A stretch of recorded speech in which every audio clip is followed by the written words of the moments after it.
हरे कृष्णा। ଯେଉଁମାନେ ସାତ୍ଵିକ ରାଜସିକ ଏବଂ ତାମସିକ ବାସ୍ତବରେ ସମସ୍ତଙ୍କ ଭିତରେ ଚିନ୍ତନରେ ପ୍ରଭେଦ ରହିବା ସ୍ୱାଭାବିକ, କିନ୍ତୁ କହିବାର ତାତ୍ପର୍ଯ୍ୟ ସତ୍ଵ ରଜ ଏବଂ ତମ ଗୁଣ ଏ ତ୍ରିଗୁଣ ଈଶ୍ୱରଙ୍କର ଅଧୀନ। ଈଶ୍ୱର ଏହାର ଅଧୀନରେ ନୁହନ୍ତି, କିନ୍ତୁ ଈଶ୍ୱର ଏହାର କେନ୍ଦ୍ରରେ ଥାନ୍ତି। ବାସ୍ତବରେ ଯେଉଁମାନେ ସାତ୍ଵିକ ସେମାନେ ମଧ୍ୟ ଏ ତ୍ରିଗୁଣ ଭାବନାରୁ ମୁକ୍ତ ନୁହନ୍ତି।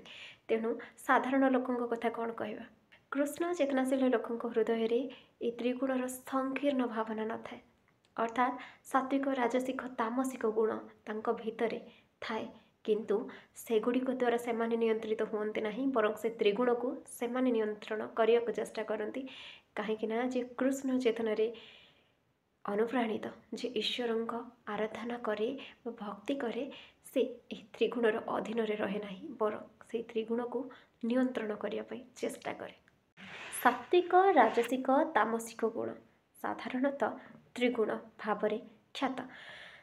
ଈଶ୍ୱର ଏହି ତ୍ରିଗୁଣର ଅଧୀନ ନୁହନ୍ତି, କିନ୍ତୁ ଈଶ୍ୱର ଏହାର ସ୍ରଷ୍ଟା ଅଟନ୍ତି। ମଣିଷ ଜୀବନରେ ସାଧାରଣତଃ ସତ୍ଵ ରଜ ତମ ଗୁଣ ଏହି ତ୍ରିଗୁଣର ପ୍ରାଧାନ୍ୟକୁ ନେଇ ମଣିଷ ଜୀବନରେ ଅନେକ ସମୟରେ ଅନେକ ପ୍ରକାରର ସମସ୍ୟା ଦେଖାଦିଏ। କୁହାଯାଏ ଯେ ସାତ୍ଵିକ ଗୁଣସମ୍ପନ୍ନ ଲୋକମାନେ ସାଧାରଣତଃ ବ୍ରାହ୍ମଣ ହୋଇଥାନ୍ତି ଏବଂ ରାଜସିକ ସମ୍ପ୍ରଦାୟର ଲୋକମାନେ ହେଉଛନ୍ତି କ୍ଷତ୍ରିୟ ଏବଂ ତାମସିକ ଲୋକମାନେ ହେଉଛନ୍ତି ବୈଶ୍ୟ ବା ଶୂଦ୍ର।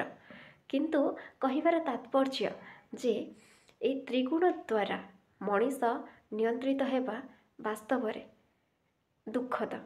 କାହିଁକି ନା ଏହି ତ୍ରିଗୁଣ ଦ୍ୱାରା ମଣିଷ ନିୟନ୍ତ୍ରିତ ହେଲେ ସମାଜରେ ବିଶୃଙ୍ଖଳା ଦେଖାଦେବା ସ୍ୱାଭାବିକ। ଯଦିଓ ଈଶ୍ୱର ହେଉଛନ୍ତି ଏହାର ସୃଷ୍ଟିକର୍ତ୍ତା, କିନ୍ତୁ ଈଶ୍ୱର କେବେ ବି ଏହି ତ୍ରିଗୁଣର ଅଧୀନରେ ରହନ୍ତିନି, ବରଂ ଏହି ତ୍ରିଗୁଣ ତାଙ୍କ ଅଧୀନରେ ଥାଏ।